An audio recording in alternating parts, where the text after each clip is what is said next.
ඇත්තටම ලස්සන්ට ඇඳලා පැළඳලා ඉන්නවා කියන එක අපි අනුන්ට පෙන්වන්න කරන දෙයක් නෙවෙයි. ඒක තමන්ට දෙන ආදරයක් වගේම ගෞරවයක්. උදේට ඇහැරිලා ලස්සන්ට පිළිවෙලකට ලෑස්ති වෙලා කණ්ණාඩි ඉස්සරහට ගියාම මේ දැනෙන පොඩි ගැම්ම මුළු දවසම සාර්ථක කරගන්න අපිට උදව් කරනවා.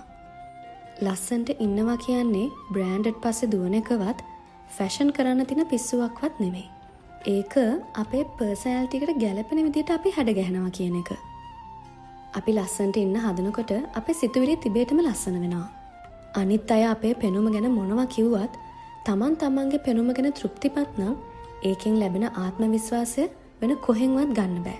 අපි අපිව ලස්සන්ට බලා ගන්නකොට අපි කොහෙ ගියත් අපිට ගෞරවයක් පිළිගැනීමක් ඉබේටම ලැබෙනවා. අපි අපිව ලස්සන්ට තියාගන්නවා කියන්නෙම අපේ self love journey එකේ අපි ලොකු කෑල්ලක් complete කරනවා කියන එක. මොකද අපි අපේ පෙනුම ගැන උනන්දු වෙනවා කියන්නේ අපි අපේ ජීවිතය ගැන උනන්දු වෙනවා කියන එක.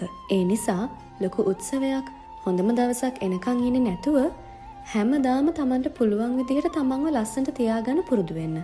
මොකද ඔයා ගැනම දකින ලස්සන රූපෙම තමයි ලෝකයටත් පේන්නේ.